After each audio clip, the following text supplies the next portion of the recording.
We have been a military family for 8 years. We have had both sons during that time. One deployment to Afghanistan during that time.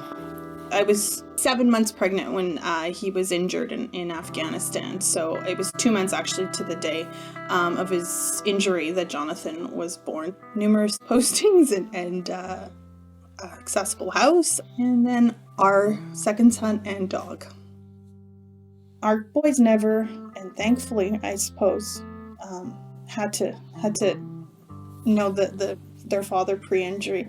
This is all they know. I mean, they've only ever known their father in a chair. Johnny's getting into that stage now because he's 7. He wants to know when I'm gonna stop being lazy and get out of the chair. And with Cameron, Daddy's a rugby player. He doesn't even realize that that's what happened. He knows that I go to rugby practice and I play rugby often, so Daddy's a rugby player. Winter of 2009, I started playing wheelchair rugby. Then is when my rehab really took off. Like, I could take care of myself, I could drive, and I could get around and get dressed. I don't know, I didn't have any quality of life. It was very humdrum, and I didn't do very much. I get into playing wheelchair rugby, and all of a sudden I'm traveling around Canada, traveling around the US, getting into this wheelchair on steroids and ramming it into other guys. It changed everything for me. It really did. Not only playing the sport and being active and healthy, well, you're all going out to dinner together and you're going for drinks together and you start talking about it. There's no barriers, there's no walls.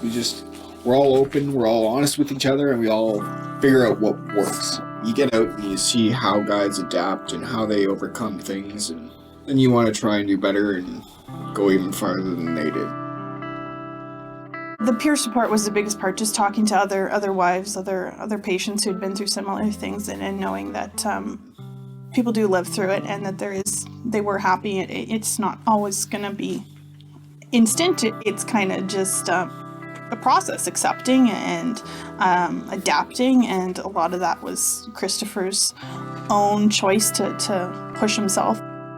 For me, I just went back to work in the last year, and that's massive for me and giving me my own sense of identity outside of being a wife and mother, and it's extremely therapeutic for me. I love having a career. I love having a job and something outside of the house. Marriage counseling, couples counseling, whatever you want to call it. I mean, I know stigmas around counseling in general, but it worked. Christopher was, I think, skeptical to say the least, but it was easy. We never had to worry about funding. We never had to worry about, okay, how many do we have left? It was just keep coming as often as you want. It was good for both of us. I got to understand his perspective and he got to understand my perspective.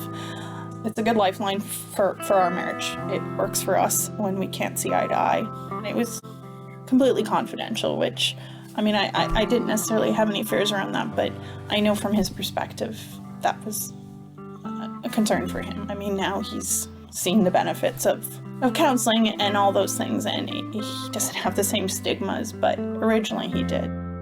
Because really, as Army guys, we all try and push it all down and keep it all inside, and it's not healthy. You're not going to help at all. Just get out there and talk.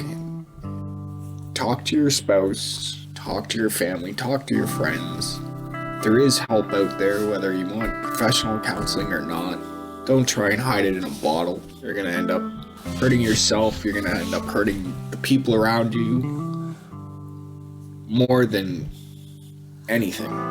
So just know that there is help out there. Just ask.